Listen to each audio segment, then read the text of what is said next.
Fauzi falyatafadal mashkur. Bismillahirrahmanirrahim. Assalamualaikum warahmatullahi wabarakatuh.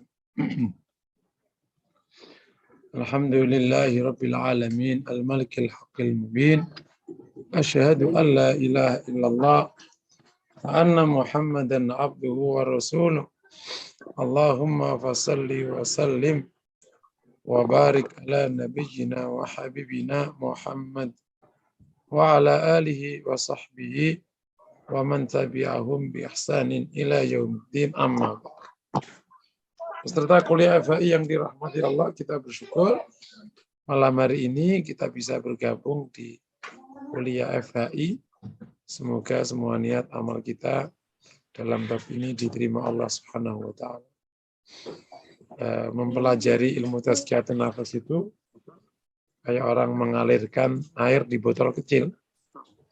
Jadi harus tekun. Kalau nggak tekun, digerojok, ya airnya hilang semua. Nggak ada yang masuk. Tapi kalau saking lamanya nggak netes-netes pula, akhirnya nggak masuk-masuk. Jadi perlu ketekunan agar bisa masuk beneran dan airnya tidak kemana-mana. Makanya perlu istiqomah, perlu perlu sabar, buru-buru nggak bisa. Tapi ngawur, ya udahlah kalau gitu sekenanya. Yang ada dapat, nggak dilatih betul. Terutama yang besar-besar kayak ikhlas, lawannya berarti kan riya gitu ya. Kufur, lawannya kan kufur. Oh, itu besar-besar kayak gitu kalau nggak dilatih betul, ya nggak bisa-bisa benar. Sampai tua tetap aja nggak ikhlas-ikhlas, tetap aja itu. Senang dipuji, takut dicela. Naudzubillah min dzalik. Nah, sekarang kita bahas salah satu penyakit hati namanya al-hasad. Dan Allah Ta'ala tegaskan di surat Al-Alaq, qul a'udzu birabbil falaq, syarri ma khalaq, min syarri ghasiqin idza waqab, wa min syarri naffatsati fil 'uqad, wa min syarri hasidin idza hasad. Jadi keburukan orang hasad ketika hasad. Ini hasudnya orang hasad itu berdampak, jangan dianggap remeh. Jadi hasad itu satu sisi itu larangan, dosa. Tapi dosa yang dikerjakan orang hasud itu berdampak kepada yang dihasuti. Jadi ini unik, ini hasud itu. Jadi ketika ada orang hasud padamu, itu bisa jadi engkau juga mendapatkan masalah, tentu dengan izin Allah. Itu yang namanya ain. Kena tatapan matanya orang hasud. Jadi tiba-tiba anakmu menjadi ngaco. Karena kena hasudnya orang hasud. Makanya jangan terlalu membanggakan anakmu. Kan nanti menimbulkan hasudnya tetanggamu atau temannya. Dan nanti malah berdampak kepadamu dan kepada anakmu. Yang namanya kena ain itu. Kena ain itu yang namanya kena matanya orang hasud. Makanya ada wa min syarri hasidin idza hasad. Jadi hasud itu satu sisi dia adalah kesalahan bagi yang penghasud. Tapi satu sisi kalau ada orang hasud itu dampaknya kepada yang dihasuti. Kalau dampaknya kepada orang yang hasud, clear ya, dia dosa, keburukannya hilang. Tapi ya dampaknya kepada yang dihasuti itu kena masalah banyak. Ketidaktenangan, bahkan pertengkaran, turunnya kompetensi, ngaco perilakunya. Tiba-tiba suami istri jadi apa-apa dan macam-macam. Itu namanya ain ya. Yakni pandangan matanya orang hasud. Itu berbahaya. Makanya perlu sama sesama itu baik aja. Jangan sok-sokan. Begitu dia hasud, kau nanti kena. Jadi baik aja sama sesama. Begitu kita dapat karunia, ya bersyukur. Jangan malah sombong. Begitu sombong, memancing orang hasud. Tapi kalau baik, enggak. Gitu. Jadi makanya benar-benar agama itu bagus sekali. Diajarkan kita bersyukur, rendah hati. Itu insya Allah tidak memancing orang hasud. Jadi hasud itu ada pancingannya. Yang memancing, yang dihasuti pula. Kadang memang dia memancing hasud. Satu sisi Ya hasutnya sendiri juga berkontribusi karena dia memang nggak mau dikalahkan, akhirnya dia hasut. Ini bab-bab kayak gini, Masya Allah. Dan hasut itu biasanya searea. Ya tukang nasi ya kasusnya sama tukang nasi. Nggak mungkin tukang nasi kasusnya sama tukang salon, jarang. Biasanya jarang, searea. Ibu-ibu ya sama ibu-ibu, nggak mungkin sama bapak-bapak, biasanya jarang. Nah, sesama tukang arisan, ya itu kasusnya sama tukang arisan. Kalau orang nggak pernah arisan, ya nggak ada kasusnya sama yang tukang arisan. Sesama yang suka nyari makanan di luar kota, ya itu sesama kasusnya sama di luar kota. Itu itu dia mah gitu. Jadi terus bahkan sesama ulama ya kasus sama ulama. Bahkan dikatakan hiq wa hasad al ulama akbar min hasadil awam. Hasadnya ulama itu bisa lebih gede daripada hasadnya awam. Kenapa? Ya karena memang ya nggak tahu, begitulah ujian masing-masing orang kan, masing-masing. Naudzubillah. Makanya kalau nggak kokoh itu setiap jengkal hidup kita ada masalah. Salah satunya nih hasad. Secara bahasa atau maknanya hasad adalah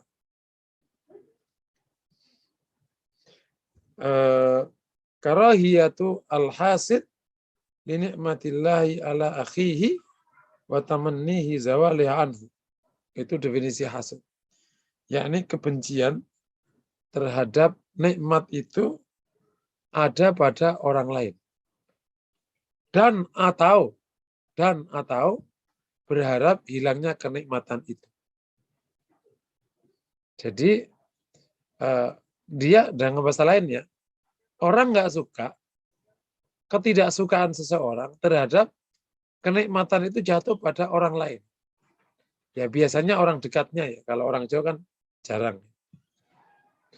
Dan atau berharap nikmat itu hilang. Misalnya ada tetangga, dia bisa beli mobil baru. Kata sebelahnya, mobil baru.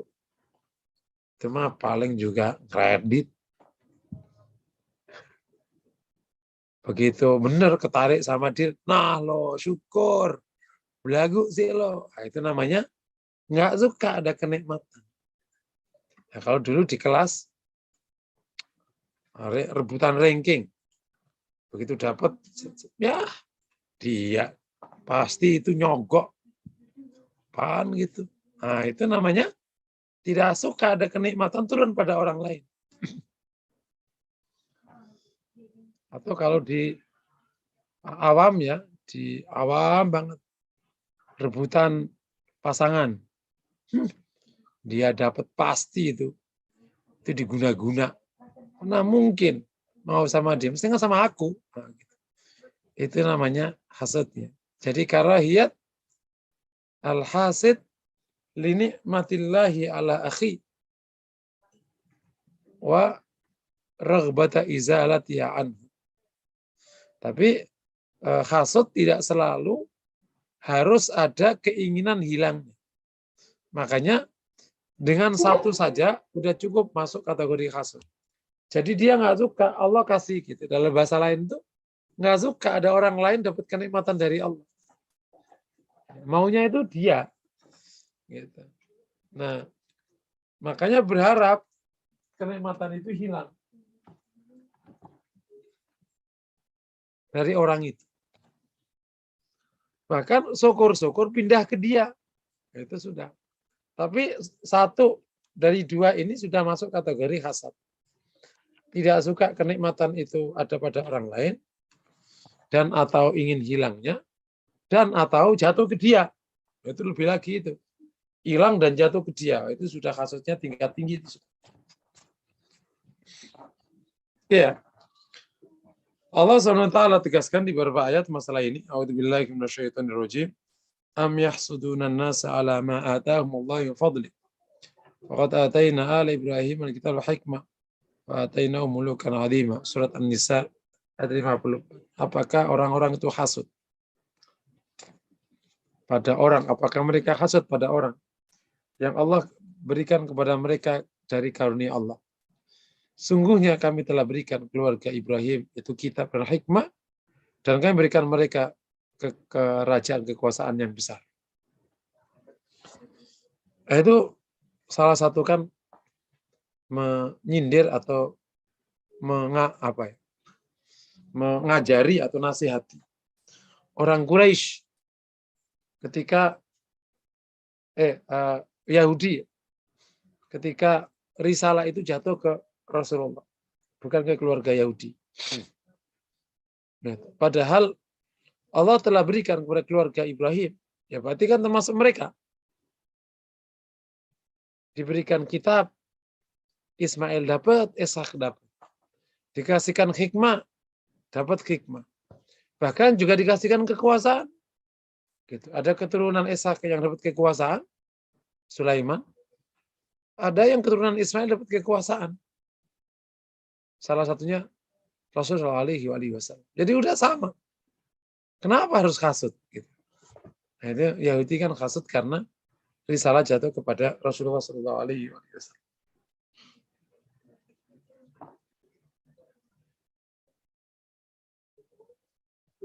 Nah,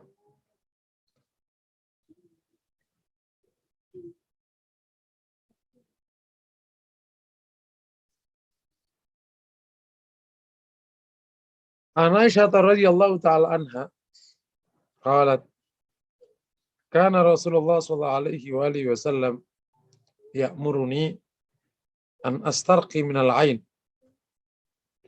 Dari Aisyah radhiyallahu anhu bahwa Rasulullah sallallahu alaihi wasallam itu merintahkanku, kata Aisyah, untuk berdoa minta perlindungan dari ain, yakni dari hasud.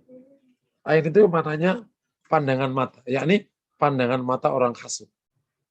Itu kalau orang Jawa bilang kalau sudah melerok, ya, bukan melirik, melerok. Melerok itu mata diputar dengan penuh kebencian.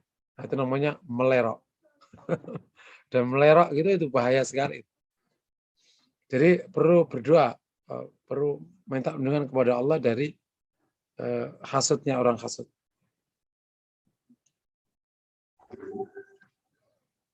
Ya, ini definisi dan ayat hadis tentang masalah hasad. Tentu bahayanya besar sekali.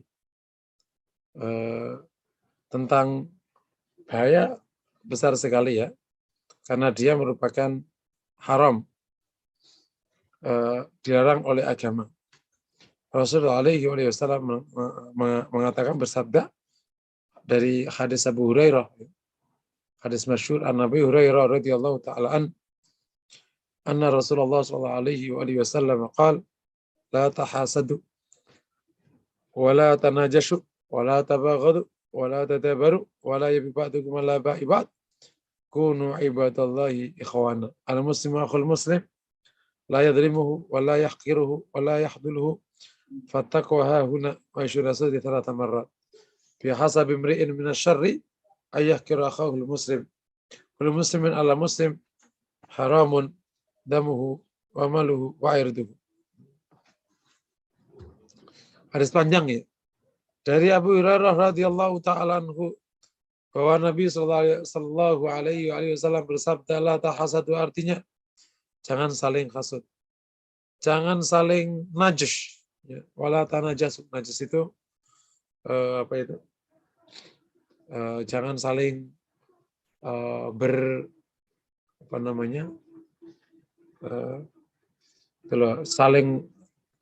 saling membelakangi, bukan Ustadz? Nah, itu tanda baru. Tanda baru ya. Najas itu saling menajiskan. Jadi benar-benar kalau mau gampangnya itu saling menajiskan. Ini benar-benar nggak mau. Nggak mau. Wala tabaghadu, jangan saling marahan. Wala tadabaru, jangan saling membelakangi. Wala yabi ba'dukum ala ba'i ba'd, jangan membeli atas belian sebagian di antara kalian. Wa kunu ibadallahi ikhwan, jadilah hamba-hamba Allah yang bersaudara. Al muslimu akhul muslim, muslim itu saudara muslim, tidak mendoliminya, tidak menghinakannya ya. Yakiru dulu sama.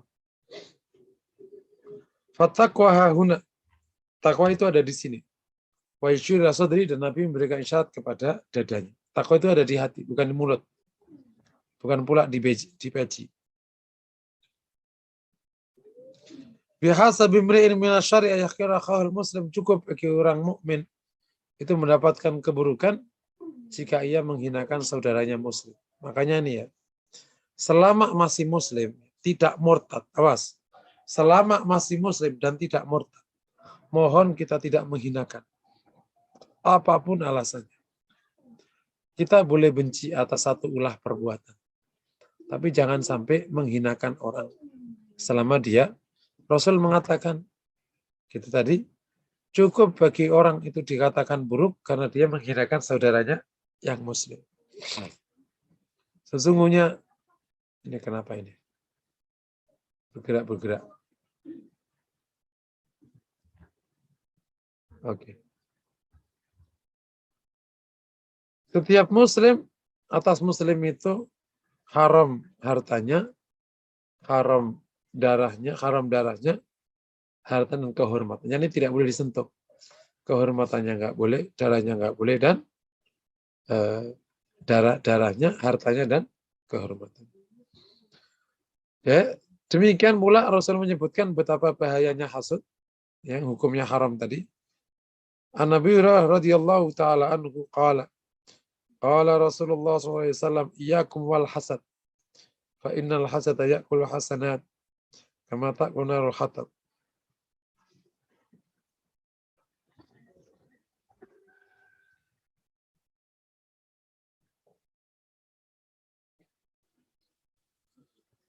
Hati-hatilah kalian dengan hasad, karena sesungguhnya hasad itu memakan kebaikan sebagaimana api membakar kayu bakar. Masya Allah, habis ya.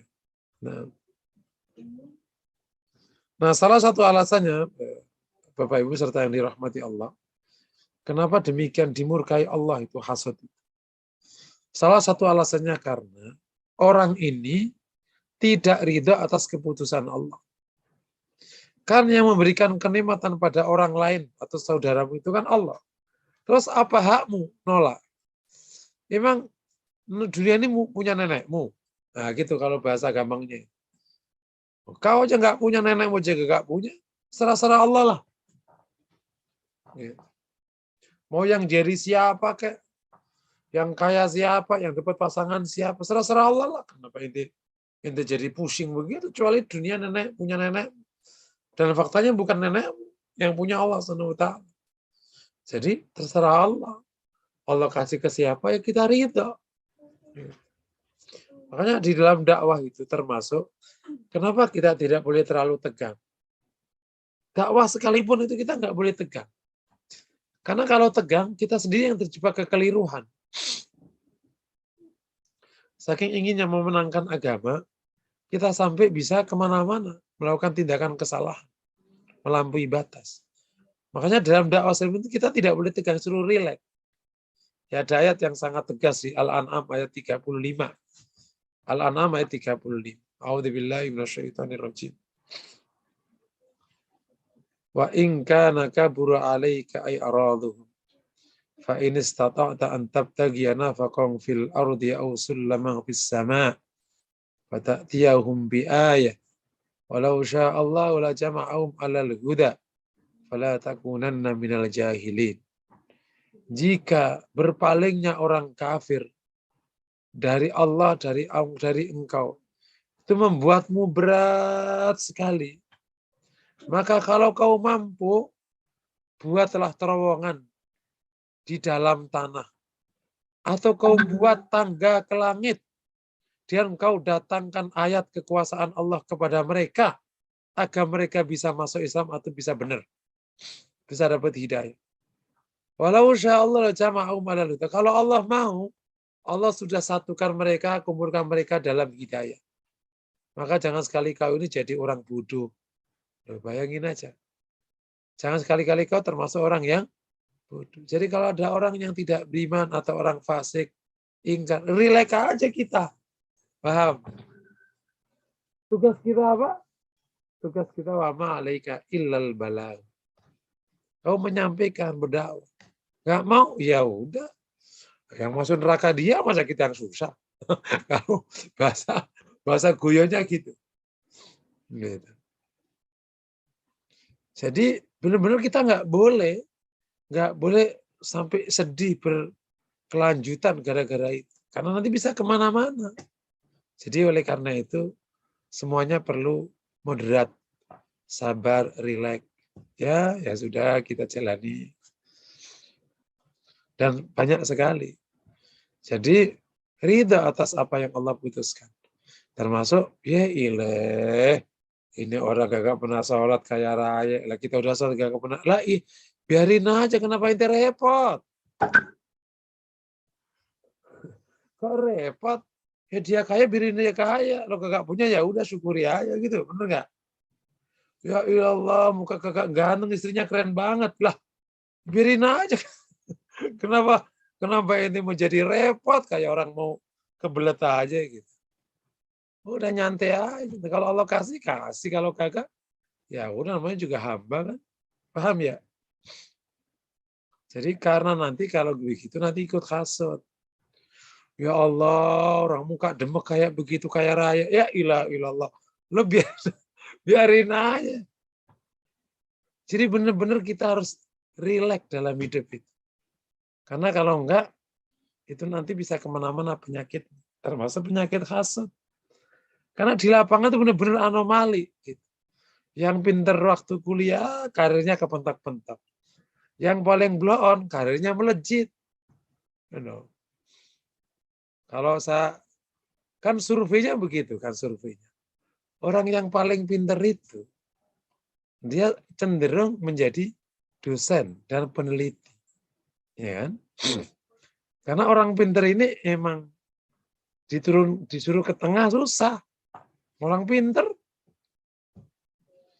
Jadi negara berkembang, dosen sama peneliti itu nggak ada harganya. Kalah sama pelawak. Benar ya? Nah, pelawak sejam itu bisa 90 juta. Peneliti gitu 6 bulan itu paling banter 5 juta per bulannya. Bayangin aja. Makanya belum mendingan jadi pelawak, stand up comedy.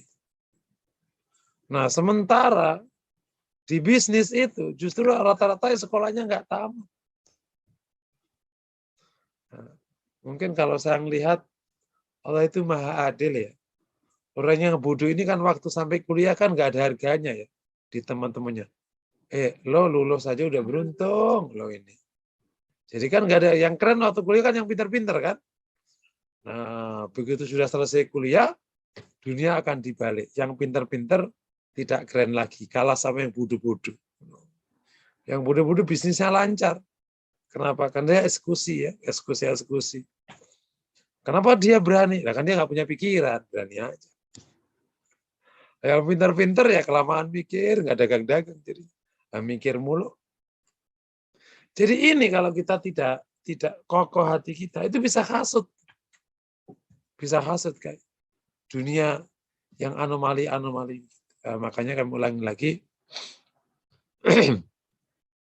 semoga Allah jauhkan kita dari hasad, karena di samping itu haram, juga bahaya karena bisa menghabisi semua amal kebaikan.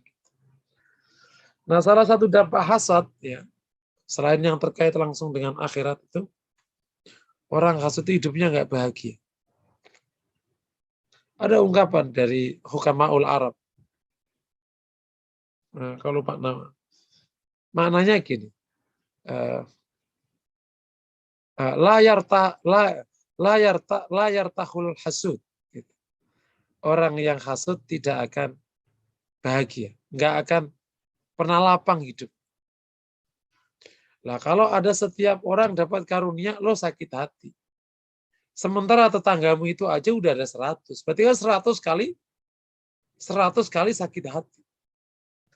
Belum temenmu di kantor, 100 pula. Berarti 200 sakit hati setiap hari. Belum juga hilang sakit hatinya, nambah sakit hati lagi. Karena banyak orang dapat karunia. Gimana mau bahagia?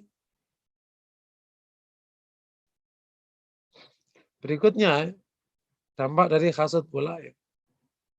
Orang hasud sendiri justru akan kehilangan kenikmatannya.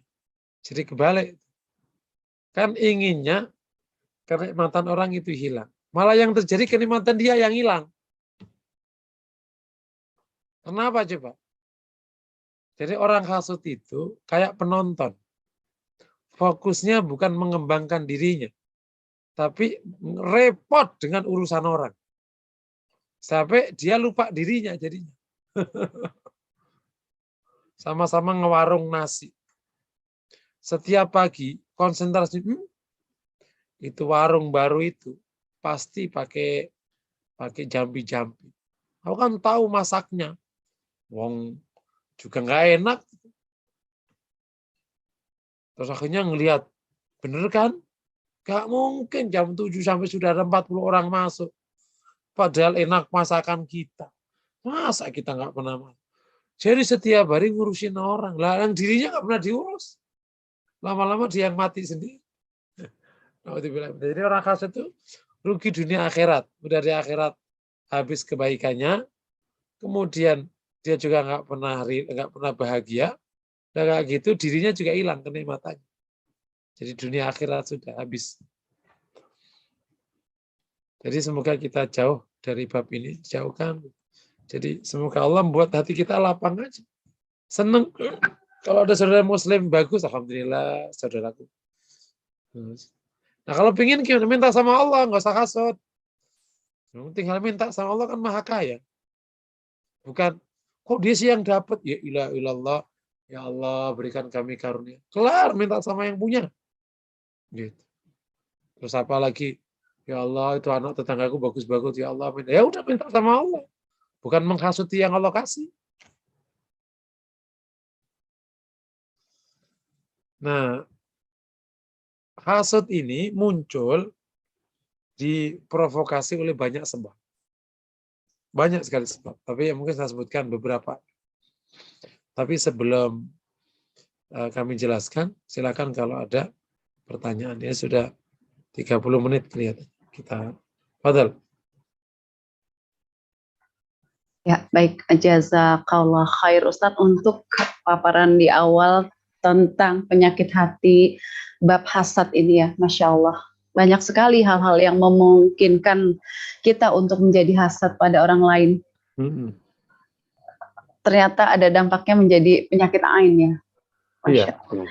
Baik peserta kuliah yang dirahmati Allah Subhanahu wa taala, Ustadz sudah mempersilahkan untuk bertanya. Disilakan bagi yang ingin bertanya langsung atau melalui chat room. Yang menyimak melalui YouTube bisa menuliskan pertanyaannya di live chat. Saya cek dulu Ustadz di layar Zoom saya. Biasanya Bu Yuli ini yang rajin raise hand. Kalau belum kita kebut materinya. Kalau kita kebut. Iya, sepertinya belum ada yang bertanya Ustadz. Alhamdulillah bisa kita lanjutkan materinya, tafadhol. Gitu ya. Asbabul hasad ya, sebab-sebab hasad. Ini berharap ya materi dari awal sampai akhir nanti terbukukan ya. Dan semoga ini kan mau launching buku yang sudah ditulis ya, buku kedua ini semoga nanti saya dimudahkan oleh Allah untuk bisa menekuni, membacanya, meneliti. Karena ini merupakan satu ilmu yang luar biasa. Sebelum saya sampaikan materi ya, jadi ilmu hati ini kan ada dua bentuk ya. Ada bentuk yang menggunakan proses toriko-toriko itu, dan ada yang menggunakan proses yang kayak kita ini. Nah, kalau menggunakan toriko-toriko itu, memang salah satu kelebihannya itu baku. Tapi situasi dan praktek di lapangan membuat tidak ke tengah. Jadi kalau sudah ngaji ini, ya sudah, kita di pinggir aja, tidak menjadi pelaku kehidupan. Ya udah, nggak usah jadi profesional, nggak apa. Nah, sehingga terkadang kita ngelihat kalau orang-orang soleh yang dalam konteks kayak gini, ya udah, ya tinggal di pondok atau tinggal di dataran, udah. Nah, sementara Rasul itu kan ada di tengah. Gitu. Nah, kita berharap kisah-kisah yang menginspirasi para pejabat tinggi yang para pejabat, tapi ketika setahun dari pengkuburannya badannya masih utuh. Nah, ini yang wali beneran. Gitu kan. Kan wali songo itu ada dua model ya.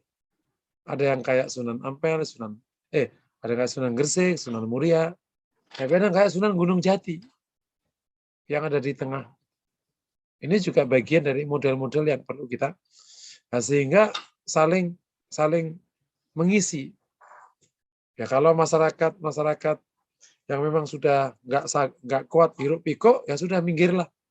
Oh, jadi orang baik di pinggiran. Tapi jangan sampai semua ke pinggir semua, nanti bisa kacau tengahnya ini. Maka orang-orang yang kuat ke tengah. Nah, makanya nih, dengan bekal ilmu tazkiyatun nafas, semoga dengan izin Allah orang sanggup di tengah. Sehingga ada yang menjadi orang soleh di tengah pertempuran, permainan. Dan ada orang soleh yang memang di tempat yang sangat bersih. Masing-masing punya kemuliaannya masing-masing. Jadi insya Allah nih kalau ilmu ini terus berkembang dan kita bisa menginspirasi kelas menengah, sementara dia bisnis, sementara dia bahkan di jantung kekuasaan, sementara dia juga hidup di tengah kota, sementara dia profesional, tapi Masya Allah karakternya, sikapnya, ibadahnya, muraqabahnya, top. Nah ini yang benar-benar min auliaillah yang yang hakiki. Wallahu a'lam bishawab. Kembali ke materi ya, sebab-sebab munculnya hasud. Hasud itu bahasa Indonesia, kalau Arabnya hasad. Yang pertama,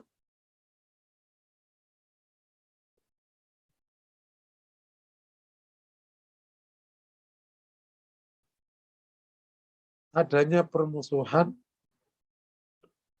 dan kebencian. A sama B musuhan. Nah, itu rentan dengan hasud. Maka yang dapat karunia akan dihasut, siapa yang nggak dapat. Itu makanya kita perlu menghindari namanya kepermusuhan dan kebencian. Makanya kita tidak boleh marahan itu gara-gara itu.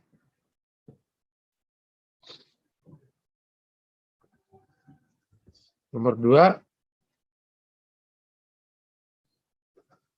mungkin sombong atau ujub yang berlebihan pada diri. Sehingga membuat orang ini merasa paling berhak atas semua hal kebaikan. Itu yang berhak itu kan aku, bukan dia. Kok dia gitu loh. Mestinya yang cocok itu aku. Mestinya yang dapat dia itu aku, bukan dia. Lah kan aku dulu yang paling keren. Nah, saking ujubnya yang berlebihan, sehingga orang ini merasa dia yang paling berhak atas semua karunia. Mulai dari harta, popularitas, semuanya. Dia yang paling berhak, yang lain nggak boleh. Kayak gini memang memancing hasud. Begitu jatuh ke orang lain, langsung hasud. Dan dunia ini memang namanya dunia ya ujian ya. Sebenarnya memang kalau kita buat penelitian itu memang rumusnya itu memang tidak rumus. Gitu. Emang karena itu keputusan Allah, meskipun ada rata-rata. Gitu. Maksudnya ya orang begini ini itu karirnya begini. Enggak gitu. Mestinya ya kalau orang kayak gini cocok nih pasti jadi orang top. Enggak gitu di lapangan. Saya itu dulu pernah punya guru. Guru ini favorit banget di mata anak-anak. Pertama, ganteng. Kedua, agak tajir di mata anak-anak. Yaitu anak-anak kan ya biasalah. Berharap cemas gitu. Tapi yang menarik justru nikah sama yang nggak pernah dibayangkan oleh anak-anak. Terjadi yang terjadi. Dimenikahi janda anak satu. Padahal calon berderet. Semua ngantri. Itu anomali hidup. Jadi kalau Allah berikan kenikmatan sebagian, maka sebagai hamba biasa aja. Bahkan bersyukur, menerima atas keputusan Allah. Kan kita hamba, gitu ya. Makanya tidak perlu ujub sampai ujub sehingga seakan-akan dia doang, yang lain suruh ngontrak. Gitu. Dia doang yang berat atas semua hal. Nah, nomor 3, salah satu sebabnya adalah ambisi seseorang terhadap posisi dan kekuasaan. Ini rentan untuk menimbulkan hasad. Begitu orang sudah ambisi pada kekuasaan, maka yang lain harus disikat. Jatuh ke orang lain langsung bilang kagak cocok. Gitu. Karena iri. Ya, baik kekuasaan formal negara, kekuasaan informal di organisasi atau apapun. Itu kan kekuasaan informal. Makanya Masya Allah, ilmu ini kalau bisa diterapkan dalam kehidupan sehari-hari, top banget. Ya. Itu namanya wali di tengah kota. Tapi kalau wali di bawah gunung, ya kan biasa sudah. Wali di tengah kota, keren banget. Soleh di tengah percaturan, itu keren banget. Saya suka mengatakan, kalau Anda jadi orang soleh, tanpa ada di tengah, di luar hiruk pikuk, gampang. Menjadi orang tidak baik di tengah hiruk pikuk, gampang juga. Tapi yang mulia adalah menjadi orang soleh di tengah hiruk pikuk. Wah, itu keren banget. Nomor 4,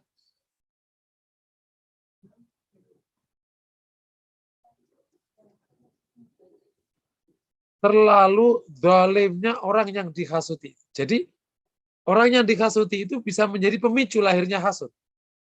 Jadi ada orang yang terlalu zalim, ya udah begitu dapat ya orang juga nggak suka. Misalnya ya si A itu sama tetangga Masya Allah sombong, belagu, seenaknya. Ternyata bisnisnya lancar. Ilallah, orang kayak gitu dapat gitu kan. Jadi memancing hasut. Lah kita jangan kepancing.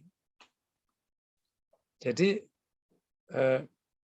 syiddatu baghil mahsud, yakni orang yang dihasuti itu terlalu berlebihan kedolimannya. Itu juga memancing munculnya hasut dari orang sebelah. Jadi hasut itu bisa muncul sebabnya dari orang yang hasut, bisa muncul dari yang dihasuti. Jadi dia memicu hasad. Gitu. Contoh gini ya, kalau ente datang ke alumni, terus ence ini jalannya aja lenggak-lenggok, terus semuanya dilayani,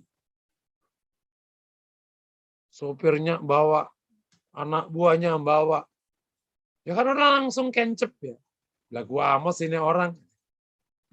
Jadi teman-temannya bukan malah senang atas perilaku itu, tapi justru malah memancing hasad karena berlebihan. Duduk aja dikipasin sama anak buahnya, nggak bisa nyampur sama teman-temannya. Lah kan kayak orang kayak begitu, misalnya gitu ya. Nah itu namanya yang dihasuti memancing hasad. Jadi hasud muncul dari yang dihasuti justru. Nomor 5, orang muncul dari yang hasud. Orang yang berlebihan di dalam mencintai dunia. Itu memancing dia menjadi hasud. Ingin kaya raya, kaya-kayanya. Ingin dapat posisi tinggi-tingginya. Tidak normal gitu. Itu juga cepat muncul hasud. Karena kan berarti ketika jatuh ke orang lain, ya berarti terkurangi dong kesempatan dia. Karena dia ingin dapatnya berlebihan. Tapi kalau nggak berlebihan, mungkin nggak sampai hasud, ya udahlah ingin punya. Tapi ya nggak sampai berlebihan, ya udah orang lain punya, dia biasa aja. Tapi kalau dia ingin punya punyanya, aku ingin paling kaya sa Indonesia, ala ilah mau diapain?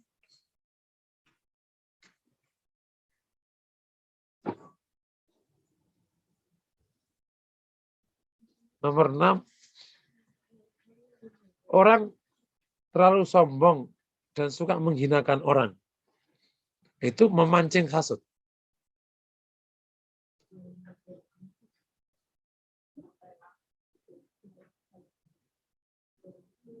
Nomor 7,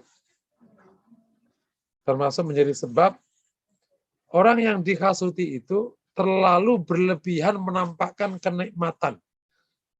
Terlalu berlebihan menampakkan kenikmatan. Itu memancing hasud, memancing hasad.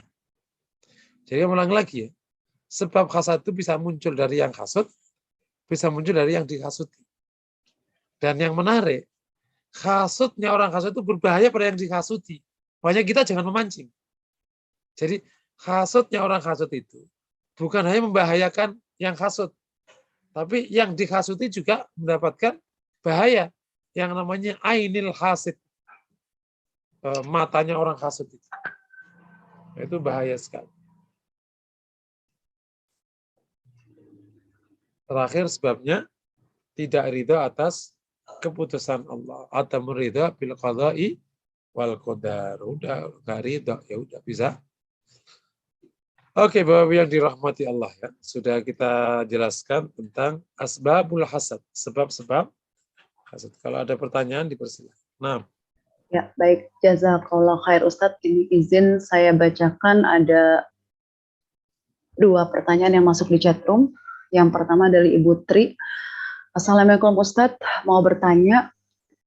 Tadi Ustadz mengatakan jika ada orang lain yang tidak menjalankan ibadah dengan baik, tidak usah dipikirkan.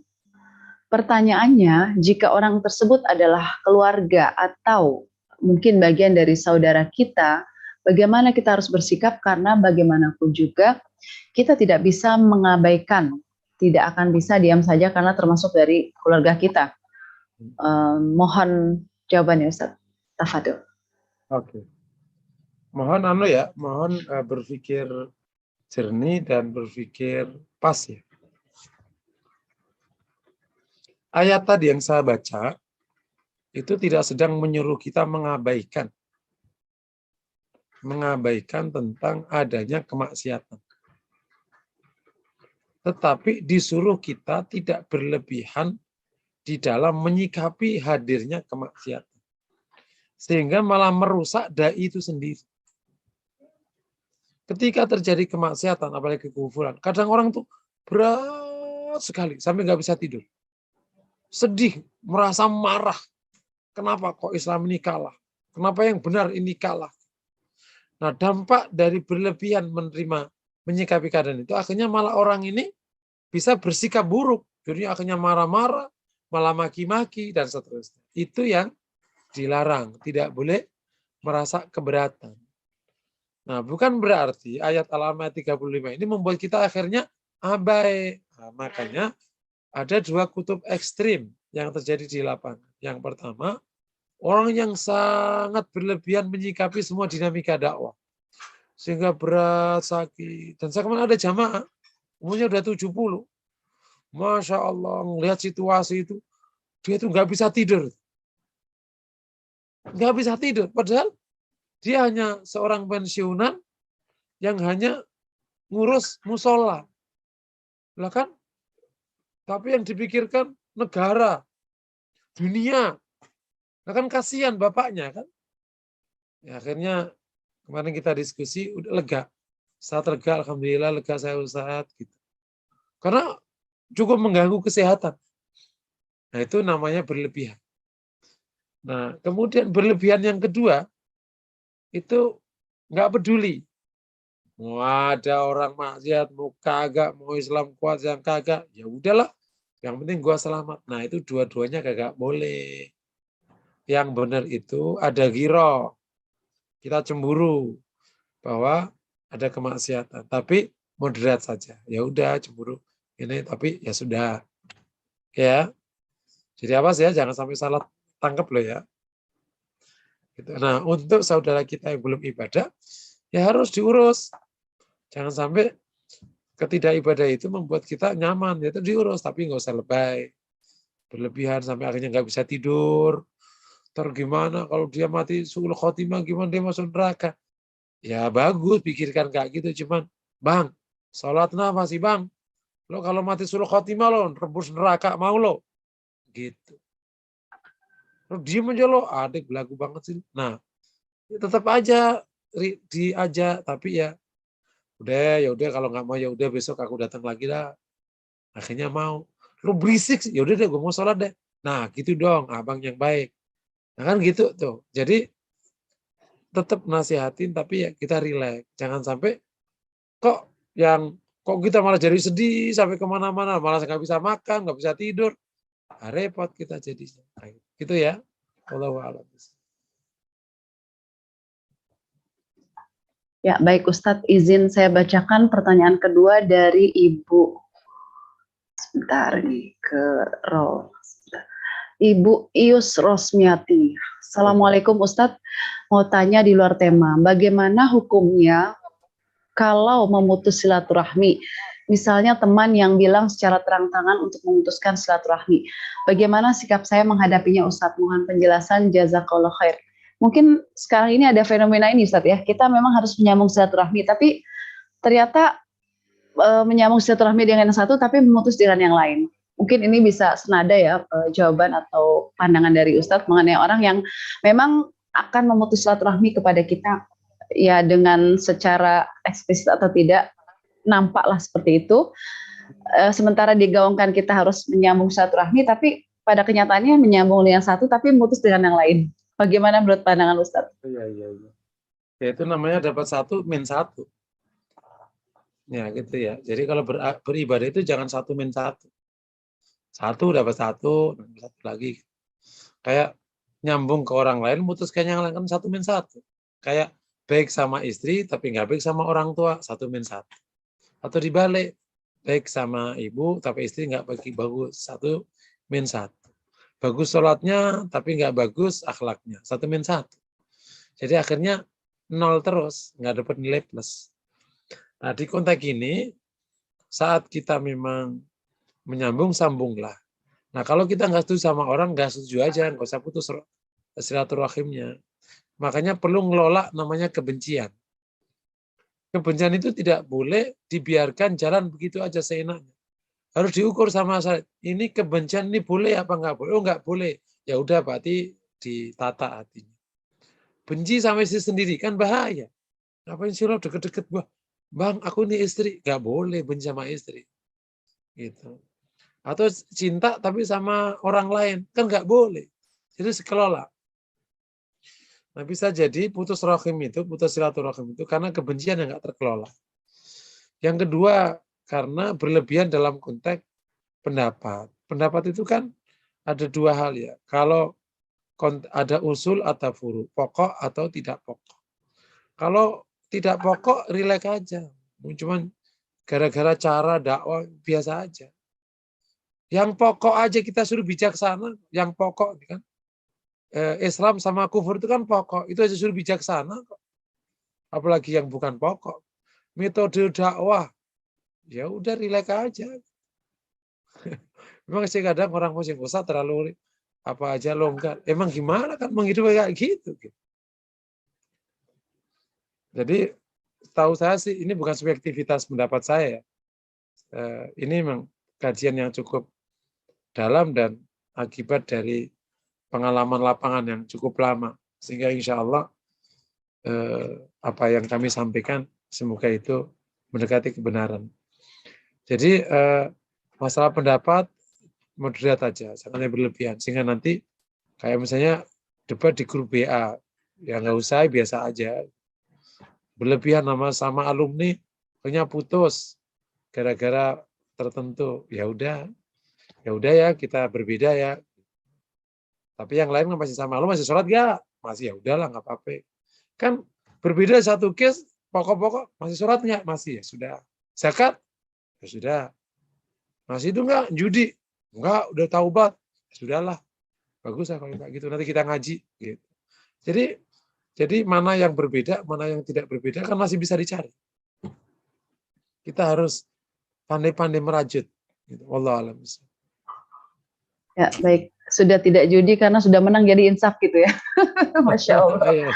Ustadz, ini kan ada fenomena kita kadang berseberangan dengan seseorang, bahkan berpisah perahu atau kapal gitu ya. Itu sampai teman yang berpisah itu mengatakan, aku masih sholat kok, masih ini. Jadi mungkin ada agak sedikit sedih di hati teman saya itu karena memang kita berpisah, istilahnya berpisah, berbeda naik kapalnya lah ya. Dia bilang, kenapa teman-teman seperti itu? Aku masih sholat, masih ini. Nah, itu bagaimana menyikapinya Ustadz? Apakah tadi seperti yang Ustadz sampaikan juga berlaku untuk kasus yang seperti ini? Ya, jadi memang urusan yang besar ini perlu masyarakat itu agak bijaksana. Satu sisi kita perlu perjuangan yang serius, tapi satu sisi kita jangan sampai berlebihan, melampaui batas. Gitu. Karena pada dasarnya kalau nanti tak ceritain atasnya, rileks aja. Kok ente yang pusing? Gitu. Nanti malah kasihan. Qadarullah saya akan berkesempatan bergaul ya. Sehingga masyarakat muslim perlu moderat. Tapi jangan sampai gara-gara moderat kemudian kalah, ya nggak boleh juga. Gitu. Jadi maksudnya itu menang tapi indah gitu. Kira-kira kayak gitu. Terus baik gitu. Emang kayak gitu seninya. Mungkin yang saya omongkan nggak terbayang sih setelah aja, tapi yang saya tahu perlu kecerdasan lebih. Gitu. Jadi kalau saudaramu itu nggak bisa diraih dalam konteks berdakwah itu sampai 1-10, jangan kau tinggalkan. Dia mungkin nggak bisa berdakwah di urusan publik, tapi dia bisa kau yakinkan di urusan sholat, urusan zakat, di urusan ngaji, di urusan ibadah. Gitu. Kan kita bisa ngomong gini, bro, lo sih keterlaluan ya, gue tahu nih, lo sama gue beda. Gitu. Kalau kita ngomong nih ya, bahasa di anak-anak alumnian, sebenarnya sih lo keliru, tapi nggak apa-apa, gue tahu deh, ini saling memahami aja. Tapi lo masih ini kan, masih mau ngaji kan, sholat, ya udah deh, gue terima. Kan enak jadinya, masih ada kebajikan yang diraih. Ya, baik. Tapi lo jangan terlalu berlebihan sih. Tapi nanti kalau lo tahu sama-sama adu data, lo pasti sadar. Sehingga kita perlu bijaksana, jangan sampai semakin terbelah. Gitu. Kalau semakin terbelah itu nggak bagus di dalam agama, itu nggak bagus. Muslim Indonesia itu memang unik, gitu. Yang salah itu unik. Makanya perlu kaum muslim ini perlu memang lebih cerdas. Gitu. Jangan sampai seakan-akan menang tapi itu kalah. Gitu. Jangan tampak menang, jadilah yang menang. Karena tampak menang itu tidak sama dengan pemenang. Memang kalau gebrak-gebrak meja di podium terus maki-maki orang itu menang, kan kagak. Kan yang perlu yang malah yang duduk manis, bagus, terus lama-lama menang, kan enak. Dapat dukungan, dapat ini, indah. Setahu saya orang Indonesia itu kayak gitu, setahu saya. Allah besar. Mungkin saya berlebihan bisa jadi ya, tapi setahu saya orang Indonesia itu gitu. Saya ketemu orang-orang yang berseberangan tapi gitu. Ya mas, nggak apa-apa mas, gini aja. Ya kok gitu toh Pak, gitu. Ini kan juga sama-sama kita ingin baik. Ya wes, itu bisa dikituin tuh. Mas jangan terlalu berlebihan dong mas, masa gini-gini aja. Terus suka ngomong sama gitu sih. Ya deh, ntar aku nggak gitu. Gitu. Orang Indonesia itu tidak bisa menyakiti sahabatnya. Jadi kalau kita bersahabat sama itu, nggak disakiti. Dia juga mau diajak-ajak berbuat baik. Ya sampai batas tertentu ya. Wallahu a'lam. Baik, jazakallah khair Ustadz. Ini sudah ada 2 orang yang raise hand, tapi saya izin membacakan dulu pertanyaan yang masuk ke chat room. Ada direct message ke saya, tidak saya sebutkan namanya. Sebentar, ini ada pertanyaan sebelumnya. Ustadz, bagaimana jika ada orang yang berlaku sombong untuk menggertak orang yang dianggapnya sombong? Sombong disombong nih. Atas orang sombong, ya itu ada ungkapan apa itu hadis apa, tapi itu populer karena belum teliti sahih tidaknya atau itu marfu atau tidak marfunya, tapi itu populer di kalangan para ulama. At-takabur dalam takabiri sunnah, sombong atas orang sombong itu sunnah, jadi ngertain orang sombong itu sunnah. Ya kalau berdasar bab ini bisa aja boleh. Wallahu a'lam bishawab. Baik. Pertanyaan berikutnya di chatroom, izin saya bacakan dulu, nanti setelah itu baru pertanyaan yang langsung. Bismillah, izin bertanya Ustadz, bagaimana jika kita menghadapi vendor yang pola kerjanya menekan dalam kerjasama? Kadang berpengaruh jadi benci, maunya Oh iya, iya. menguntungkan sepihak, vendor tersebut ingin dia saja yang untung. Bagaimana kita Oh iya, iya, menyikapinya, iya. Ustadz? Ya dunia itu kayak gitu, ya udah Bapak rileks aja lah. Memang dunia itu memang kayak gitu ya. Kalau dunia ini baik semua, enak banget ya di pengajian gitu. Dagang, ayo Pak, inanya gimana Pak? Tapi gini Bapak Ibu yang dirahmati Allah. Waktu kita usaha, mohonlah kepada Allah supaya dikasih mitra yang baik. Gitu ya. Benar. Itu hal yang paling. Jadi kita jangan hanya pakai otak atau gitu. Minta pada ya Allah berikan kami bisnis yang halal, teman-teman yang menyenangkan, itu mitra-mitra yang bisa mendukung. Kan salah satu ujian itu kan punya mitra yang naudzubillah, gitu kan. Misalnya kan ada orang untuk dapatkan sebuah proyek belum menghalalkan segala cara, astagfirullah, kan gitu. Tapi enggak, kalau kita berdoa, ya Allah, aku ingin dapat proyek tapi yang halal. Dikasih yang halal-halal, bisa jadi. Nah itu jadi kalau ketemu kayak gitu, solusi pertama coba doa. Supaya nggak ketemu benar yang kayak setan begitu. Alhamdulillah. Emang bisa memancing kebencian. Kalau maunya menang sendiri, dia untung sendiri, yang lain suruh rugi. Gitu. Kan ada juga gitu. Menkon maunya dia yang untung sendiri, subkonnya suruh rugi total. Teken-teken. Sampai apa, udah kayak gitu dia sunat. Astagfirullah, itu bisa bikin benci memang. Nah, supaya tidak terjadi kayak gitu, kita berdoa. Ya Allah, jangan ketemukan dedemit kayak begitu. Ya, gitu kira-kira begitu. Emang kayak gitu caranya. Ya Allah, berikan kami mitra usaha yang baik. Nggak ketemu yang dedemit kayak gitu. Jauhkan, jauhkan, jauhkan. Nah, saya itu ada pengalaman dikit ya. Bukan pengalaman, laporan dikit dari satu jamaah. Yang sering menang di pekerjaan. Dia komit, ya Allah, berikan kami proses dapat proyek dengan cara yang halal. Pokoknya dia nggak mau lah yang haram-haram. Benar. Itu GM-nya itu piawai apa? Jadi dia caranya itu ketemu cara. Deketin istri direktur utama. Pinter tuh. Bu, bilangin ke Bapak, kalau yang menang perusahaan kami, Bapak aman. Nggak bakal saya kasih apa-apa. Ibu tenang. Ibu nggak bakal diselingkuin. Karena kami pasti pakai cara halal. Oh gitu deh ya? Iya. Ya sudah. Awas kalau sampai nanti mbaknya nggak dimenangkan. Pasti Bapak kenapa-kenapa. Itu dapat sering banyak tahu. Ada cara untuk pingin halal. Jadi yang didekati istri direktur utama. Dan direktur utama, istri direkturnya kepancing. Betul. Mas, awas ya mas. Jangan sampai nanti yang menang yang lain. Aku tahu yang lain pada ngasih ke mas. Ngaco kan? Nah, kalau mbak ini nih halal dia. Nangin dia. Ya bukan gitu. Karena bapak-bapak yang piawai di kantor biasanya itu takut sama istrinya. Nah, gitu kira-kira. Tapi kalau bapak-bapak yang ditindas di luar biasanya nindas di luar, di dalam biasanya. Jadi itu hukuman itu kayak hukuman. Allah alam bisa. Silakan. Ya, baik. Jazakallah khair Ustadz untuk jawaban pertanyaan tadi. Saya persilakan untuk Ibu Rosa terlebih dulu untuk menyampaikan pertanyaannya langsung kepada Ustadz. Disilakan. Nah, terima kasih Bu. Assalamualaikum Ustadz. Waalaikumsalam. Maaf Ustadz, di luar tema ya Ustadz. Oh gitu. Iya. Jadi ada suami istri yang cerai Ustadz, meninggalkan hutang. Lah, yang suaminya ini nggak mau membayar gitu Ustadz. Sampai rumah yang dijadikan jaminan ini akan disita. Iya. Terus ya mungkin secara hukumnya bagaimana itu Ustadz kalau dalam perceraian meninggalkan hutang itu Ustadz? Iya. Ya kalau yang utang kan pasti laki-laki kan. Kalau perempuan nggak mungkin utang. Yang wajib menafkahi keluarga laki-laki.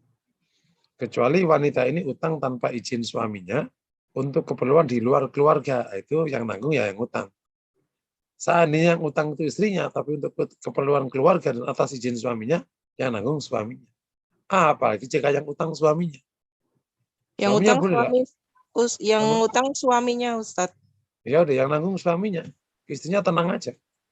Tapi nggak mau membayar itu Ustadz. Alasannya karena setelah masa iddah itu istrinya menikah lagi. Jadi dia ngerasa dia masih berharap kalau bisa rujuk kembali gitu loh, Ustaz. Jadi itu ya bab yang lain. Banyak orang iya, tapi yang lain iya. sedang mengunci namanya. Ya kalau dia mau bayar urusan dia. Isinya tenang aja, bukan yang nggak kewajiban kan. Tapi rumahnya disita, Ustaz. Rumah siapa dia? Jadi rumah siapa? Rumah yang ditinggali itu, yang dulu ditinggali bersama itu pemberian orang tua si istri. Oh, Jadi berarti suaminya itu bukan rumah suami. Bukan Ustadz. Oh, ya dia bisa melakukan tindakan hukum kalau kayak gitu. Boleh. Yang jelas secara hukum yang wajib bayar suami. Ya, kalau nggak bayar ya tinggal diapa-apakan. Jadi sudah dipaksa bayar. Kalau nggak mampu ya berarti harus sabar gitu. Tapi kemudian kalau rumah ini disita, ya dia bisa gugat. Gugat secara perdata bahwa rumah ini dijaminkan dan suami tidak membayar, mantan suami. Nah, itu artinya secara hukum suami salah. Nah, kalau ada orang salah ngotot, ya itu bab yang lain kan. Ya, tinggal dia ada tindakan sanksi bagi orang yang ngotot salah. Paham ya Bu ya? Iya paham Ustaz. Satu lagi Ustaz. Ini berimbas ke sikap anak-anaknya terhadap si bapak gitu loh Ustaz. Tidak ada rasa hormat sedikit pun, bahkan memaki-maki. Sudah saya nasihati kalau misalnya walaupun bagaimana kan, kalau membenci sifatnya boleh ya Ustaz, tapi jangan membenci orangnya, karena bagaimanapun juga kan besok yang menikahkan anak-anaknya kan kebetulan perempuan 2. Itu kan tetap bapaknya kan Ustaz gitu. Jadi imbasnya itu ke anak-anaknya gitu, saya kasihan gitu Ustaz. Itu namanya orang yang terpancing salah akibat kesalahan orang. Ya, dua-duanya kena salah. Jadi bapaknya berbuat salah karena menelantarkan ibu dan anaknya misalnya. Akhirnya anaknya akhirnya membenci bapaknya, bahkan memaki-maki. Itu namanya ada berbuat salah sehingga disikapi dengan sikap yang salah akibat perbuatan salah yang pertama. Ya, dua-duanya bermasalah. Ya, kalau bagi anak sebaiknya tidak perlu. Ya ketemu bapak kayak gitu ya sudah maafin lah. Tinggal dimaafin. Terus bapaknya kan tetap bapaknya sampai kapanpun. Ya, harus berbuat baik sama dia. Nah kemudian gimana? Ya baik aja. Kalau nggak dekat itu nggak ada kewajiban dekat, tapi yang jelas tidak boleh buruk kan, wajib baik. Nah bapaknya memperbaiki sikapnya supaya nanti punya hubungan baik sama. Jadi didorong dua-duanya berbuat baik. Bapaknya memperbaiki diri, kemudian ininya gitu. Nah, juga nasihat kepada semua kita ya. Kalau pasangan sudah tidak mau, jadi paksa, nggak mau, udah selesai, sudah kayak gak ada orang lain. Meskipun ngomong gini nggak gampang ya, usah sih sembarangan aja gitu. Iya, maksudnya terkadang kan saya itu sering dapat kasus kayak begini ini. Itu akibat kita nggak cerdas secara emosi. Kita itu sering nggak cerdas secara emosi, nggak gampang emosi itu. Perlu ditata dari muda. Karena kalau udah nggak ketenggor baru pada sadar. Ada orang jelas-jelas nggak boleh dicintai, tetap dicintai. Akhirnya kan kemana-mana kemudorotnya. Dan atau dibalik, suami istri udah cerai, terus tapi aku nggak bisa, lah udah cerai. Aku masih sama dia, udah cerai, nikah sama yang lain. Nggak bisa, ya ilah, lo kayak hidup di dunia kayak dia doang aja perempuan, banyak juta, gitu. Termasuk juga ada perempuan pernah yang konsultasi ke saya. Udah digebukin, udah ditindihin motor. Ya udah ibu boleh cerai. Akhirnya tak tanya, ibu masih cinta? Masih. Ya ilah, kagak bukan nanya. Gitu. Ya udah sana balik. Ya udah cinta. Dia cinta pada orang yang menyakitinya kan. Itu kan sableng namanya. Nah, tapi ya hidup itu kayak gitu. Itu namanya tidak cerdas secara emosi. Dan ini memang bukan perkara kamu. Kecerdasan emosi itu sesuatu yang harus dilatih. Betul. Wallahu a'lam. Terima kasih Ustaz. Ya, jazakallah khair Ustaz untuk jawaban pertanyaan tadi dari Ibu Rosa. Ya mungkin karena ketika terjadi pertikaian sang ibu tidak membangun image baik suaminya ya, jadi anak-anak membenci. Kalau itu bapakmu gini, mungkin seperti itu kali ya. Ya betul. Jadi runtuh ke harga diri ayahnya, padahal tetap harus dijaga itu tetap ayah gitu mungkin ya. Ini saya so tahu aja ya, mungkin seperti itu mengalami dibalik, juga. suaminya memprovokasi anaknya supaya membenci ibunya. Ya bisa jadi. Baik. Selanjutnya kepada Pak Indro dulu, baru nanti setelah pertanyaan di chatroom disilakan kepada Pak Indro untuk bertanya langsung kepada Ustadz. Iya, terima kasih Bu In. Assalamualaikum Ustaz. Waalaikumsalam Ya, wabarakatuh. mengenai hasud nih Ustaz ya. Nah, Karena saya sebagai penyakit hati itu kan manusia itu walaupun kecil punya bakat semua Ustaz ya dari penyakit hati. betul. Hasud itu kan seperti juga seperti musuh yang apa ya bergerak di malam hari itu kan nggak terasa Ustaz ya. Tiba-tiba kita udah kena penyakitnya itu Ustaz ya. Tidak terasa kadang-kadang penyakit itu muncul juga kadang kan kadarnya aja yang orang itu beda-beda. Nah kira-kira kalau kita berlindung dari orang yang menghasad kita itu kan di surat Al-Falaq ada. Tapi kalau kita berlindung supaya diri kita tidak hasud itu doanya atau langkahnya apa? Oh iya betul. Iya, berlindung dari penyakit hati. Ya, doanya kembali ke doa populer, doa umum tentang tazkiyatun nafs. Allahumma ati nufusana taqwaha wa zakkiha anta khairu man zakkaha anta waliya maulaha. Itu doa umumnya. Bersihkan jiwa kami, berikan sifat taqwa kepada hati kami. Engkau yang sebaik-baik bersihkan hati kami. Supaya bersih. Ya ini bersih dari penyakit termasuk dari hasad. Tapi kalau mau tahu aja bisa tahu. A'udzubika minal hasad. Bisa aja. Ya secara khusus minta. A'udzubika minal hasad. Kalau yang di Quran kan a'udzubika min syarri hasidin idza hasad. Jadi kalau ini a'udzubika minal hasad. Bisa jadi begitu. Kan doa-doa kayak gini bisa ghairu ma'dzur kan, tergantung kebutuhannya. Tapi kalau pakai doa yang umum juga boleh. Allahumma ati nufusana taqwa wa zakkiha khairum zakah anta waliyuha maulaha. Wallahu a'lam bishawab. Iya, baik. Jazakallah khair Ustadz. Ya mungkin tadi itu salah satu doa yang bisa dipanjatkan untuk terhindar dari penyakit hasad, atau biar semuanya hilang, ya Allah hilangkanlah semua penyakit hati dalam hati kami gitu ya mungkin.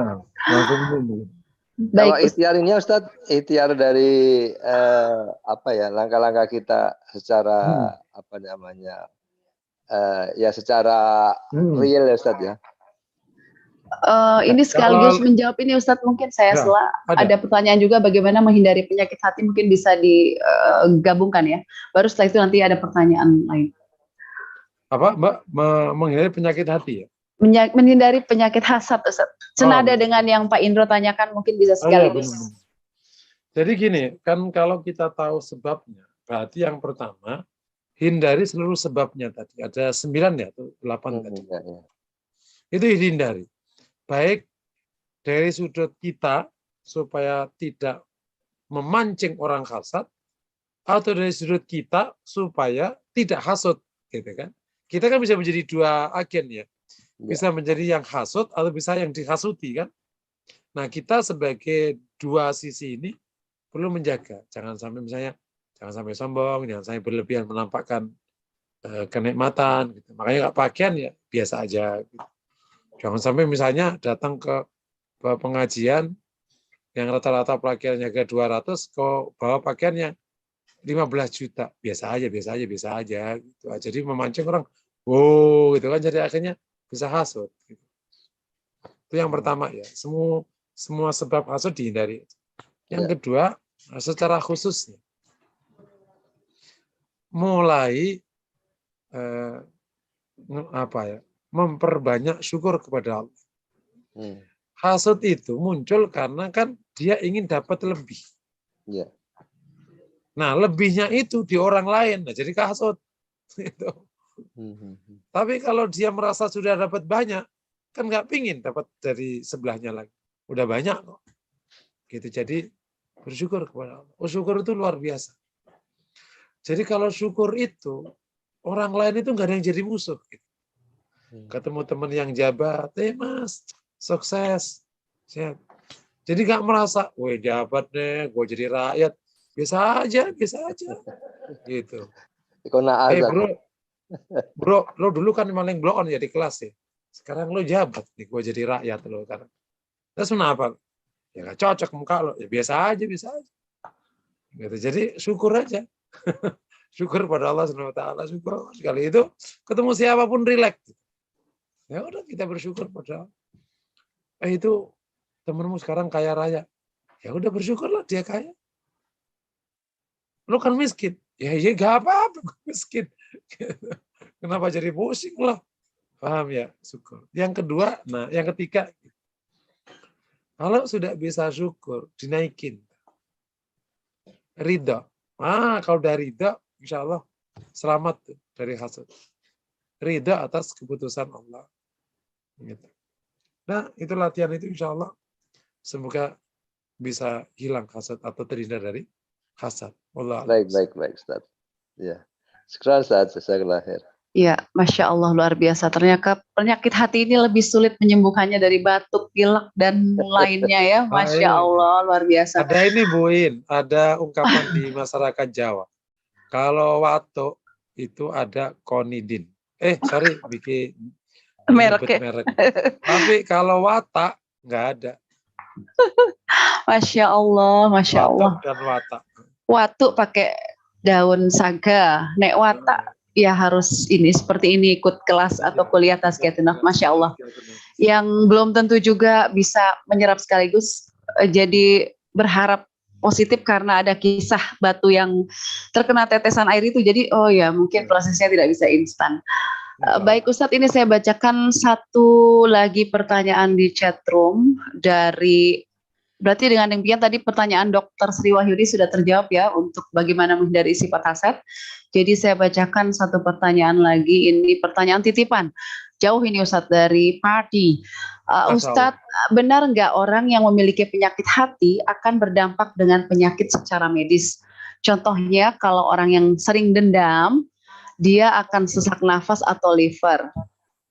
Terus berobat kemana-mana tidak sembuh-sembuh. Ternyata yang dia butuhkan hanyalah memaafkan dan kembali kepada Allah. Bagaimana menurut pandangan Ustadz? Mohon penjelasannya. Itu sudah ada data ilmiahnya itu. Bahwa semua sikap mental itu berdampak kepada kondisi kesehatan fisik. Itu standar, itu udah ilmiah. Nah, yang belum ilmiah itu adalah per penyakit hati ke per penyakit fisik. Misalnya, kalau hasut kena liver. Kalau sombong kena otak. Itu belum ada datanya. Meskipun kemarin saya punya satu data di Bandung, salah satu, karena dia menjadi inspiratif sehingga dia punya panduan profesor yang sangat sombong, itu penyakitnya otaknya mengecil. Tapi hanya satu data ya, nggak bisa disenalisir gitu. Terus kalau orang itu misalnya riya, maka penyakitnya mata. Enggak, itu belum ada datanya. Nah, sehingga kalau itu dipaksakan ya enggak ilmiah. Mungkin kebetulan kali. Tapi bahwa seluruh hal yang ada di jiwa, yang bahasa kita namanya penyakit hati, itu berdampak ke penyakit fisik. Ya, ilmiah. Itu sudah ilmiah. Nah, tetapi per penyakit hati ke per penyakit fisik, belum. Wallahu a'lam. Jadi kalau tadi ada dengki, penyakitnya liver, ya mungkin pas aja. Mungkin enggak, ya dicoba aja. Jadi kalau saya sarankan bahwa Bapak yang memang punya kecenderungan anti kemapanan di konteks medis ini, saya sarankan ya, tolong rendah hati memasukkan ke proses ilmiah. Jangan ngotot. Jangan gini, halah nggak usah ikut medis barat. Nggak bisa, tetap aja ada aturan namanya ilmiah itu harus masuk ke jurnal dulu, teliti dulu, berapa persen ininya, baru ilmiah, nggak bisa ngotot. Mestinya tabib, pengobatan pakai tunyuk-tunyuk. Ya udah diilmiahkan aja, kan terbuka. Bikin penelitian, bikin kasus, bikin fakta, terus dimasukkan ke jurnal, tadi juga ilmiah, gitu. Jangan suudon dulu sama barat. Wah, barat ini memang nggak pernah ngerti sama timur. Ya, timur juga nggak pernah ngerti sama barat. Sama aja, sama-sama ngototnya. Jadi kita harus belajar ilmiah gitu. Jangan sampai nanti kaum muslimin lebih tidak ilmiah daripada orang yang tidak beriman. Rasul mengajarkan kan ilmiah. Jadi seluruh penelitian atau seluruh kes-kes kesehatan memang yang dianggap kita itu cocok, diilmiahkan. Caranya gimana? Ikuti prosedur ilmiah yang ada di sana. Ketemu. Nah, sampai nanti akhirnya, oh ilmiah, keren banget. Misalnya kita teliti, seluruh orang yang dengki, ternyata emang liver. Kita harus bikin kasus.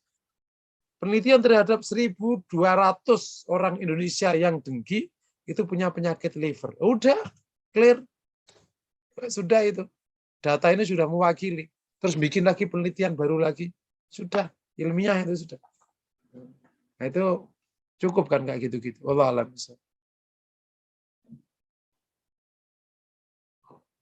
Baik, jazakallah khair Ustadz untuk pertanyaan tadi yang sudah dijawab tentang kaitan antara penyakit hati dan penyakit medis. Masya Allah, ini masih ada 2 lagi Ustadz yang mau bertanya secara langsung. Kita masih tersisa 3 menit, apakah Ustadz berkenan? Boleh. Oke, baik. Saya silakan kepada Ibu Wati Wasfani lebih dulu, baru setelah itu nanti Ibu Yuli. Silakan Ibu Wati Wasfani. Syukran Mbak Iin. Ustaz, Assalamualaikum. Waalaikumsalam. Ustaz, jadi gini, jadi kita ini kan memang nggak mampu ya menghindari hati itu untuk nggak ada penyakit hati, yaitu perjuangannya terus menerus gitu ya Ustaz ya. Benar. Nah, jadi ketika hati ini muncul penyakit hati, terus kita berantem gitu sendiri, kita tahan, kita kendaliin. Pokoknya jangan sampai aja dia keluar dalam bentuk aplikasi yang nyata gitu ya, misalnya pandangan sinis atau ucapan yang terlontar atau apapun. Nah, pergulatan di hati ini nih, yang kayak gini tuh, itu wajar nggak sih Ustaz? Maksudnya itu masih dipandang maksudnya baik, bagus, aman atau bagaimana Ustaz? Jadi kalau di awal-awal pergulatan masih maklum, tapi kalau sudah sekian lama masih pergulatan, berarti posisinya masih amarah namanya. Masih lawamah. Kalau yang mutmainah itu sudah nggak ada pergulatan. Berarti berbilang waktu harus ada perubahan ya Ustaz, tidak boleh ada pergulatan kembali, sedikit-sedikit harus mulai legowo gitu. Ya, artinya proses untuk menghilangkan ilmu penyakit hati sama menanamkan sifat baik itu kesini semakin kokoh. Ibarat kalau kita nanam, pertama kali memang goyang-goyang. Gak masa sampai 6 bulan goyang-goyang mulu, ya kan kayak tumbuh jadi.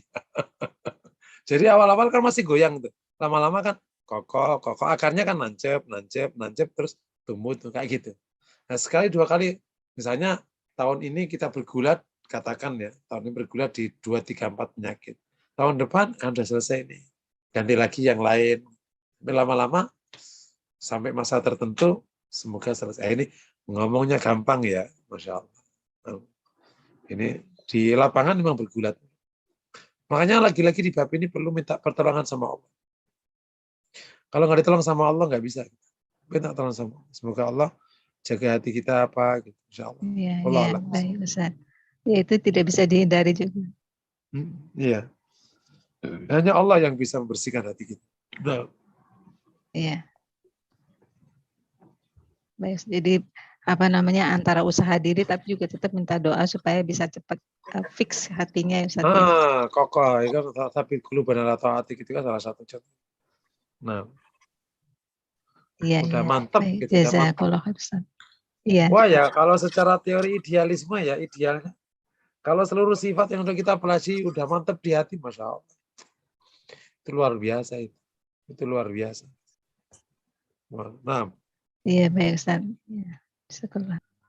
Baik, jazakallah khair Ustaz untuk jawaban pertanyaan dari Ibu Wati. Selanjutnya disilakan kepada Ibu Yuli untuk bertanya langsung kepada Ustaz.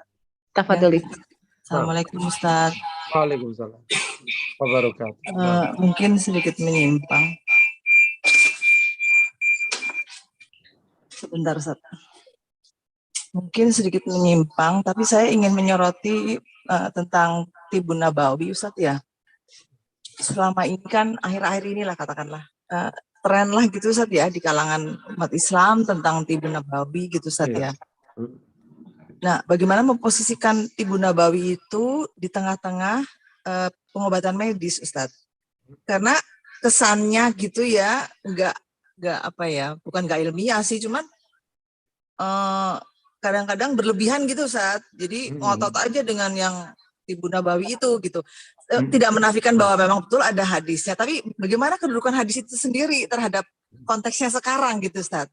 Contohnya ya mungkin seperti habatus sauda tuh menyembuhkan segala penyakit, katakanlah gitu, Ustaz ya. Itu bagaimana?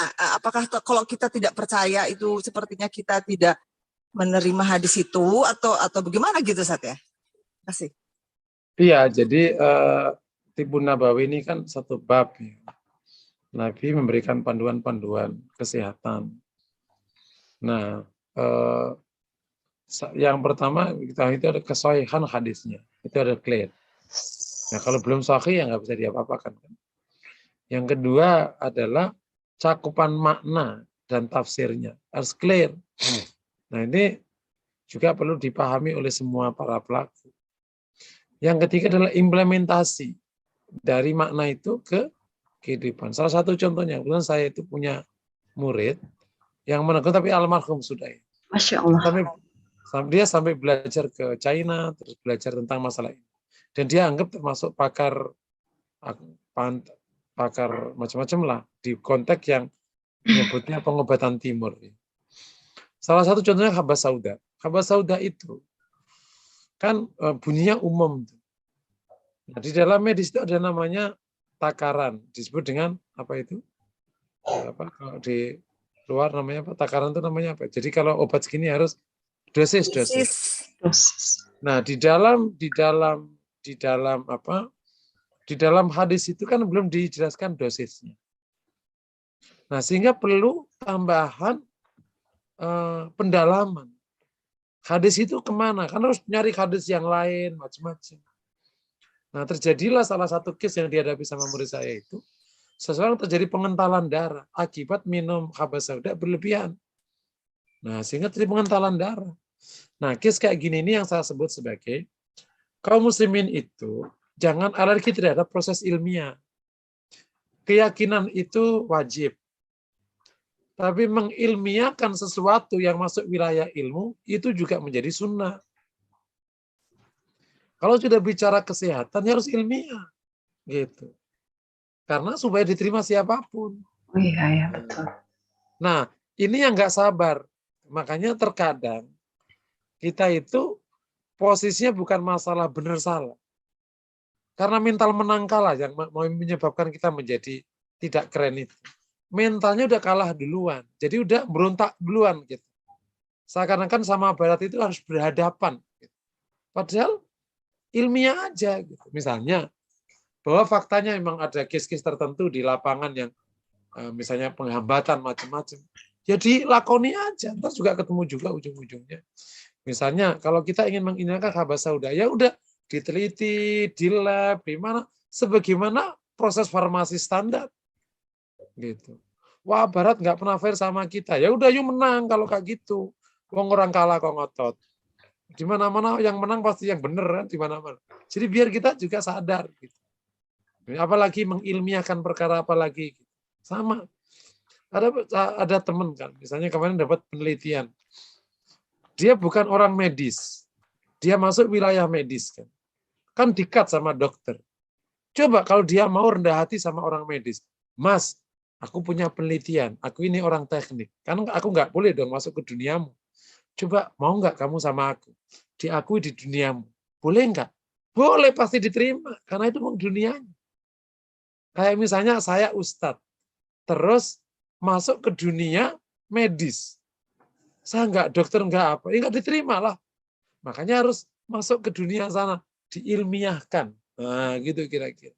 Jadi kayak misalnya penemuan salah satu orang sholat tahajud itu menyembuhkan kanker. Ya diilmiahkan. Gitu kan? Dimasukkan ke tesis, dimasukkan ke jurnal, dimasukkan kemana. Nah ini memang tantangan. Kalau harapan saya, teman-teman yang punya passion di bidang Tibu Nabawi atau yang lain, jangan sampai justru sunnah ini direndahkan gara-gara bukan karena sunnahnya, karena kita nggak mampu mempresentasikan sunnah dengan cara yang sangat keren. Gitu. Sunnah itu keren, nggak mungkin Rasul itu salah. Kaulah yang membuat hadis Nabi menjadi tidak diterima. Ibarat kata gini, sebenarnya makanan dari makmu itu paling enak di lomba makanan itu.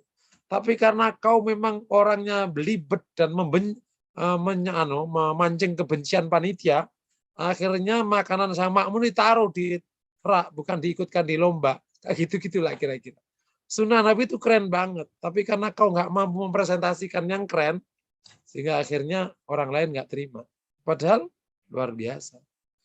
Satu case ya, karena saya tapi belum menekuni. Nah, sekedar info sebenarnya, kemarin saya diajak oleh salah satu, tapi baru ditelepon, salah satu ahli kebidanan, ahli objin ngajak saya nulis buku tentang gimana objin di mata sunnah. Nah, dia nemukan banyak fakta tentang kebaikan-kebaikan di Yahudi, yang itu dia satu-satu ditemukan di sunnah. Akhirnya di Ustadz, bisa nggak kita kaji? Aku tahu data-datanya. Nah, yang kayak gini loh, ini saya pikir mungkin salah satu terobosan. Kemudian yang hadirkan sunnah, ada medisnya, jadilah ilmiah. Jadi ya ilmiah. Wallahu a'lam. Nah. Baik, demikian jawaban dari Ustadz untuk pertanyaan Ibu Yuli. Ya, Ustadz, berarti kita itu juga tidak menafikan pengobatan dari medis ya Ustadz ya. Kalau misalkan mungkin kita coba dengan yang ada di sunnah katakanlah gitu. Tapi kalau misalkan nggak sembuh-sembuh juga katakanlah gitu ya, kita beralih gitu ya Ustadz ya. Mungkin gitu Ustadz ya. Iya boleh kan, pengobatannya kan satu bab muamalah yang dilepas oleh agama. Nah, Nabi itu memberikan contoh sebagai contoh. Nah, itu maka memahami sunnah tidak boleh kayak memahami teks nenekmu. Dipahami sunnah sesuai dengan sunnah. Tibu Nabawi tidak mengharamkan pengobatan yang lain. Gitu. Dan bukan berarti kalau menggunakan pengobatan yang lain menjadi anti sunnah. Ya enggak gitu cara memahami. Nanti panjang itu anunya. Ya sepanjang kayak hijamah ya. Hijamah itu kan ada sebelum Rasul. Rasul mengakui, gitu itu contoh ya, si hijamah itu ada sebelum Rasul. Rasul mengakui, kan beda dengan yang Rasul sabdakan, beda kasusnya. Nah, nanti banyak sekali case-case tertentu. Yang jelas Rasul tidak banyak ngobat, Rasul memang sehat kok. Yang jadi masalah kan kalau orang sakitan mulu jadi banyak obat, nah, sehingga jadi perkara. Rasul nggak pernah sakit 2 kali doang. Yang pertama pada waktu menjelang hayatnya itu sama waktu disihir, udah itu doang. Nah, umatnya ini penyakitan, punya sakitnya sehingga repot. Wallahu a'lam bishawab. Syukran Ustaz. Alhamdulillah. Baik, Ustadz izin masih ada satu lagi yang raise hand, Ibu Arina Abrita. Silakan kepada Ibu Arina. Iya Ustadz, Assalamualaikum. Waalaikumsalam warahmatullahi wabarakatuh. Ya Ustadz, gimana untuk menghilangkan rasa dari seujon untuk orang-orang yang bikin saya kesel, misalkan kayak saya WhatsApp dia tapi nggak dibalas, dibaca tapi nggak dibalas. Maaf, iya nggak dibalas tapi dia online terus, cuman dibaca aja. Jadi wajar ya kalau saya jadi seujon sama dia yang berpikiran ngilanginnya gimana Ustadz ya?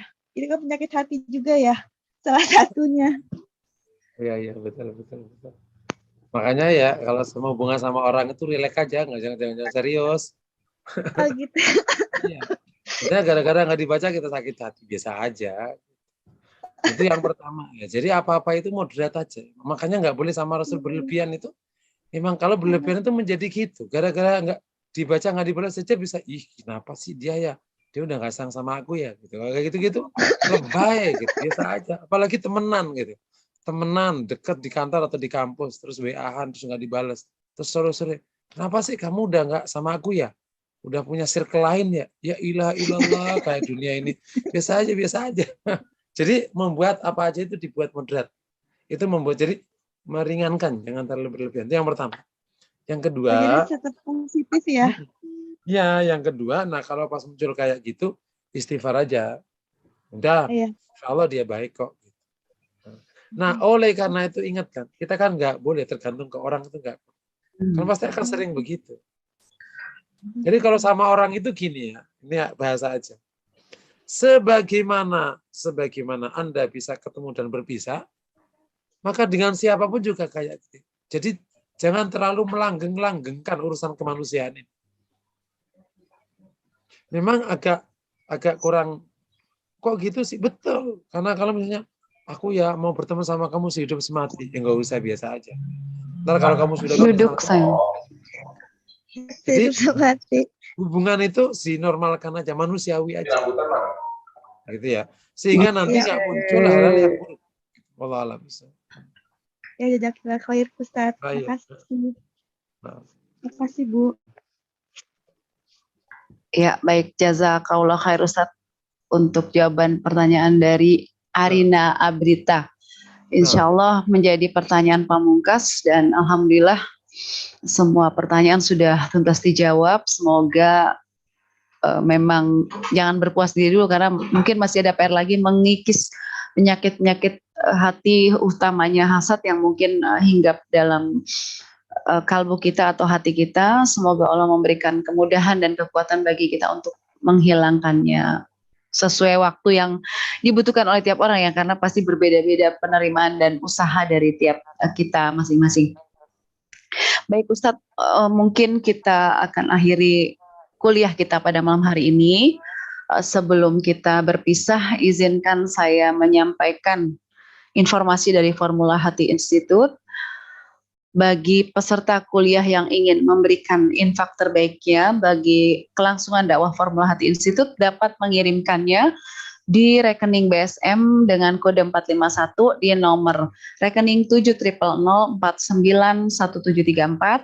atas nama Ibu Tri Yuli Purwantini, dan untuk konfirmasi di nomor rekening 087889437521.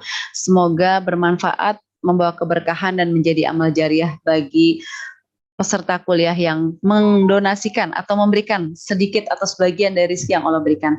Demikian informasi yang bisa saya sampaikan dan terima kasih atas kehadiran peserta kuliah malam hari ini, baik yang menyimak melalui Zoom maupun YouTube. Juga Ustadz Muhsin Fauzi, jazakallah khair untuk materinya malam hari ini. Mungkin kita akan akhiri pertemuan kita. Semoga pekan depan kita diberikan kesehatan untuk bisa bertemu kembali di kuliah Tazkiyatun Nafs dengan bab atau tema yang berbeda. Mungkin masih berlanjut atau cukup di sini Ustadz? Izin bertanya.